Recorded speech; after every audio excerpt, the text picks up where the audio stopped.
Good morning, friends. My name's Jack. This is JTH Books, and I'm doing it. I'm doing the vlog, the daily vlog of the book you have chosen. So, it's finally happening. I said it was going to happen on March the 14th, but it's not. It's March the 6th because the house isn't free, you know, and I want a free house. I feel stressed and flustered because, like I said, it's March 6th. Yesterday, March 5th, Jisoo, my beloved Jisoo, announced her solo project. And then it went on pre-order today at 4 p.m. Seoul in Korea, Seoul time, which is 8 a.m. here. And it was stressful to order. And I've just spent an obscene amount of money just trying to get it. And I don't know if I've got it right. So I just feel a bit like, oh, like I don't know what's happened. I don't know what's happened. I hope it arrives, please. Anyway, I just don't feel like I can do this now. So let's get back to the books. You don't care about my struggles with my pre-order of Jisoo. I hope you do though, because it's a huge part of, you know, who I am. So you had the choice between two books, and I went for two short books so I can try and get it read in the day and sort of wrap it up and make it fun. If I don't get it read today, I will finish it, obviously, and then I will film a clip another day and we'll just wrap it up. That's how I've decided to do it, because it's my channel and do what I want. But it doesn't make sense. It doesn't matter. It doesn't matter. My life doesn't make sense. Whose life does? So, you had the choice between... They're up here, excuse me. What Belongs to You by Gareth Greenwell or Loaded by Chris Dislocus. And you have chosen... Dun, dun, dun, dun, dun. I can't sing. You have chosen What Belongs to You by Gareth Greenwell. And I'll remind you of what it's about. And then, well, I don't want to read this because I know, not the book, the blurb to you, but it's just it. On an unseasonably warm autumn day, an American teacher enters a public bathroom beneath Sophia's National Palace of Culture. There he meets Mitko, a charismatic young hustler, and pays him for sex. Not underneath the Palace of Culture. He returns to Mitko again and again over the next few months, their relationship growing increasingly intimate and unnerving. As he struggles to reconcile his longing with the anguish it creates, he's forced to grapple with his own fraught history, his formative experiences of love, his painful rejection by family and friends, and the difficulty of growing up as a gay man in Southern America in the 1990s. Startlingly erotic and immensely powerful, What Belongs to You tells an unforgettable story about the ways our past and cultures, our scars and shames, can hope who we are and determine how we love. It does sound brilliant. Obviously, I'm focusing on the erotic bit because I'm going to have to talk to you about. But I have a feeling it's going to go much deeper. Although, like somebody said, it is short, so how deep can it go? We'll be interested to see. That's what we're going to discuss. So, this is what I'm going to be reading today. It is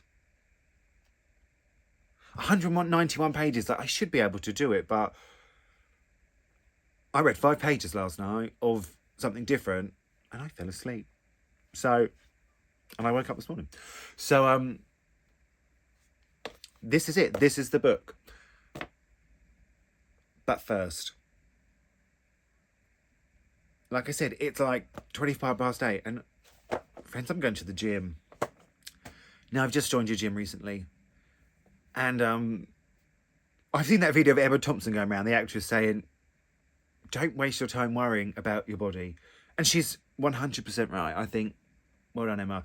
But I have been told it's good for your mental health to exercise. And your boy needs some help with his mental health. So, I've joined your gym. I go with my best friend. You have seen her. She's wonderful. And we go together and we push each other and we know when to stop and have a chat. And I'll only be about an hour and a half. It's only 5 minutes up the road. So, oh, I've just put the washing on though. Oh, well, that'll be done by the time I get back. Yeah, that's it. Go to the gym, then we're going to read this book. So I'll check in with you when I get back from the gym. And then literally when I get back, I will just sit down and start reading. I think that's going to be the smart way to do it so I can actually get some done. I'm not sure how I'm going to check in. I'll either check in maybe 50 pages in, or when I first formed a thought, which might be never. So yeah, that's how it's going to go. I see you when I'm back from the gym. Right, I'm back from the gym. I'm now going to snuggle down and read. And I always have a banana to eat, which isn't probably the best thing to eat while I'm reading this kind of book, but we're going to have to. Wow. Yeah, I'm going to snuggle down and read now for an hour. Then I've got to film my March wrap up because that needs to be filmed, edited, uploaded, and sent out to you lot tonight. That's the kind of life I live, very behind the times. So yeah, let's start. I will check in with you when I've actually read some of this book. I just need you to know, friends, it literally starts with him going into the toilet. Okay, so I'm 30 pages in, 2 chapters basically I've read so far, and it is graphic. I'm not just, it is graphic, but the book is really written in such sort of a literary way that it doesn't feel overwhelming. It's all the sex is tangled in with tangled, maybe was not a good word to describe then. Tangle was maybe not a good word to use then, but it's very much interwoven with the feelings and the connection between the two men, because we don't really know much about our main character. We know more about Mitko, who he is paying for these acts, but it's a really tangible, delicate, strange connection when you're paying for it, so you can't have the intimacy that you long for, but it's kind of there. And that's what's coming across so far, because this Mitko does things that maybe you wouldn't expect from a person who is doing what he does. Am I just rambling? Probably. But it's just, there's a real intricacy to it, and it's very much about feelings, and the main character is searching for something that he thinks he's getting too old to have, so he's trying to get it from Mitko, who is this almost open book which just confuses the character. So you're getting confusion, you're getting intimacy, and I'm really enjoying it so far. And also, like, you know, they did the deed, and then he went on then Mitko went on the bloke's computer and was like arranging his things for the next day while he just sat in the background. I thought, well, that takes some, I was going to say balls, but let's go with guts. That takes some guts. But yeah, I'm actually really enjoying it. It's nice. I don't really think I've read quite like such a literary book in a while that really just sort of delves into the heart and the core of people, and I love that. So I'm excited. Good choice so far, friends. Good choice. I'm proud of you. Oh, friends, it made me cry. I've still got the tears in my eyes. He's basically, he's on a woodland walk while his students are in their class, and he is sort of surrounded by the beauty of the nature. And the writing is so beautiful, and he's sort of comparing what he's seen to the poetry of Walt Whitman, who he's always found maybe a bit exaggerated, but it made me cry. I even felt something of that desire myself, though it was nothing like madness for me. In my life lived almost always beneath the pitch of poetry, a life of inhibition and mischances, perhaps, but also a bearable life, a life that to some extent I had chosen and continued to choose. I just think that's beautiful. I think it says so much. It says so much about life in such a delicate way. It makes me want to cry. Friends, thank you for making me read this. I've had it for so long, my TBR. And now I'm crying on a Monday afternoon at 12:30. So I have just come to the end of part 1. I'm about 60 pages in. And it literally is just very quickly this relationship he has with Mitko comes to an end. Like I don't even know the main character's name. And it's so beautiful. Their relationship is so based on what they think they are lacking in themselves, that it's almost like it doesn't even matter who the other person is. And you can't even really call it a relationship because it is so fraught and so transactional and so tense. It's just loaded with expectation and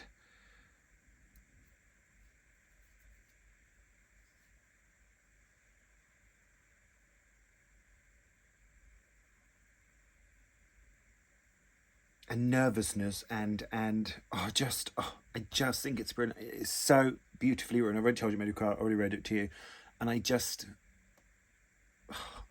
absolutely loving it. Now, part 2 is called A Grave, so I'm a bit scared. And also, like, you don't think they're ever going to fall in love. Like, he makes it clear on the first page, like,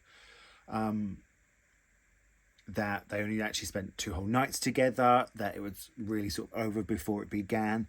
It, to me, is sometimes a bit reminiscent of Giovanni's Room by James Baldwin, just in the sense that there is so much in their relationship, in them knowing each other. I think, obviously, Giovanni's Room is love that turned sour. This is just so it's fizzing, it's crackling. I absolutely love it. So yeah, I'm nervous for part 2. A grave. Don't one of them dies, do you? No, let's not get morbid. But the postman has just been. He was on the phone. I've never but I did get a package, and it's a book. So I thought we could open it together. Shall we?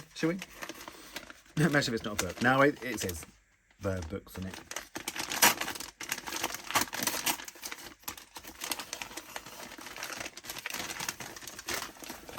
Oh, I can't do it.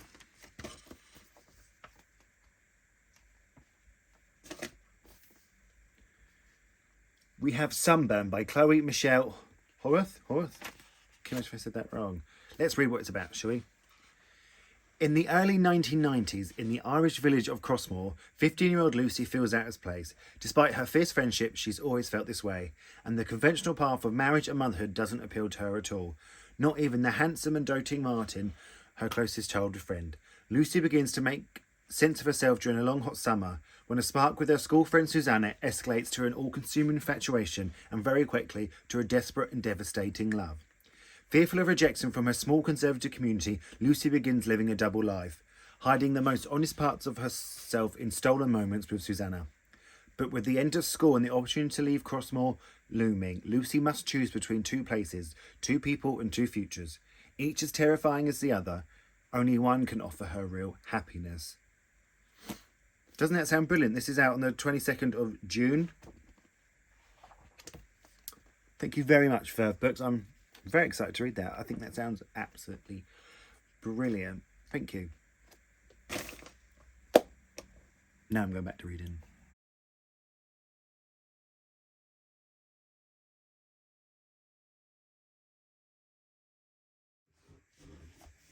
Okay, so I have finished part 2. It was about 40 pages. It's like 2:05. I'm not doing bad. I didn't think I'd do this well. I'm proud of myself. And part 2, it was called Grave, and it is essentially he finds out that his father is ill. He gets a letter while he's in Bulgaria, and he finds out that his father is ill. And then it's essentially a look back through his childhood, like at his relationship with his dad and how fraught it is, and how there's that parent-child intimacy that disappears as the child grows up, and then it sort of divulges a bit on his father's childhood and made it maybe why he is, and it was really interesting. It was really heartbreaking, and it did make me cry. I think what Gareth Greenwell does so well is I think he just sometimes really captures what it's like to be gay. It was a bit well for me anyway, and it just I dog-eared the page, don't tell anyone, but I wanted to read it to you. It just he just gets it. He just gets it. And this is what made me cry. I know they're all I have, these partial selves, true and false all at once, that any ideal of wholeness I long for is a sham, but I do long for it. I think I glimpse it sometimes. I even imagine I felt it. He just gets it. I'm absolutely loving it. It's a full 5 stars for me right now. I'm on to part 3 now, which is, I can't remember what it's called. Pox it's called. So what have we had? Mitcoat, Grave, Pox. Pock.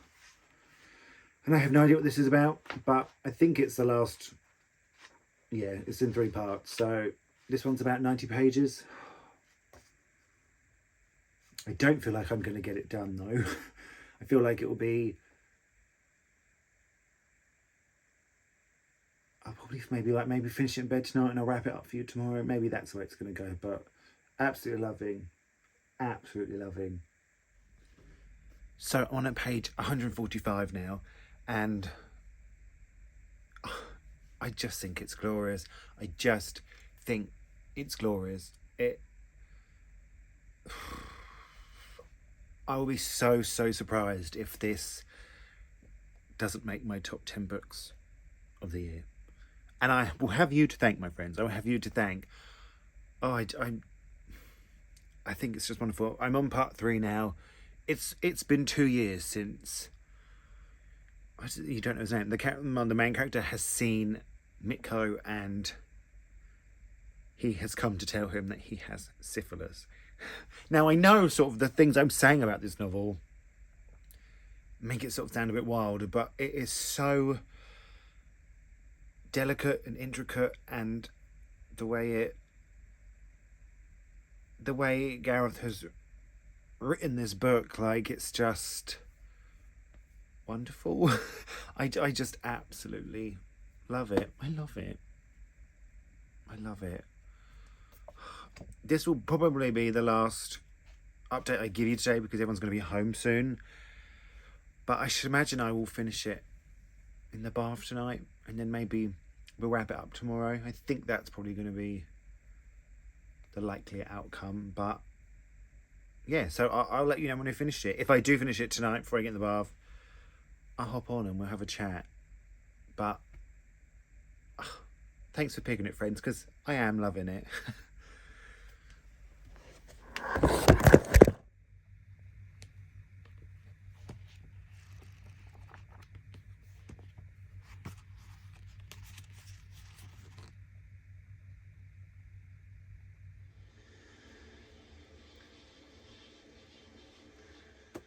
Friends, it's Tuesday. It's the next morning. It's about 10 to 8 in the morning. I know, it's very early. I'm about to leave for work, but I had to come on and say I finished this book last night in the bath, and it is 100% a 5-star read. It's my favourite book of the year so far. I'm very grateful to you all for picking it, and I just absolutely loved it. The ending is so sort of heartbreaking that, well, listen, I should have done a cry counter because I cried 5 times. 5 times overall. I cried from the beauty of the writing, and I cried because it so often struck a chord with me. It just, I think sometimes when writing is so honest and so pure and finds that real sort of sweet spot that is just so opening, that's not right, but it's such your inner thoughts that it just, I bawl, I cry. And it happened to me quite a few times, but it ended in the most heartbreaking way. I said before in the vlog that it reminds me of Giovanni's Room a little bit, and the stories aren't the same, but there is just such a complex relationship between the two characters that only really is about themselves. I think that's what is genius about this novel. They're both in this for what they want for themselves, from themselves, about themselves. And then you just get these sort of really detailed, intrusive thoughts. And oh, it's just brilliant. Oh, I just loved it. I absolutely loved it. I think it is a book that is so stunningly written. I think the character, who's, I'm pretty sure you never know his name, I just don't know his name, he exudes loneliness. Like, loneliness exudes off the page, and I soaked it all in and I loved it. I absolutely loved it. I just loved it. It was brilliant. It was just brilliant. I'm so glad I read this. I feel like I haven't read a book like this yet this year, where I just feel so struck by it. So this is a good start. I feel like this might kick off the reading a bit again, you know, just really get me searching for books like this. So I'm just really grateful to you all for picking it. I really am. But I have got to wrap this up because a lady, my friend, is about to be standing by my car for a lift to work, and I don't want her to see me doing this. So thank you so much for watching. I hope you enjoyed this sort of first daily vlog. I'm going to try and do it for every book you pick. I actually had quite a lot of fun doing it. And I've never read a book in a day before. Round of applause, Jack. But thank you so much for watching. Feel free to like and subscribe. Let me know if you liked the vlog or not. What if you didn't? Maybe don't let me know, because I'll cry. And I'm going to speak to you all really, really soon.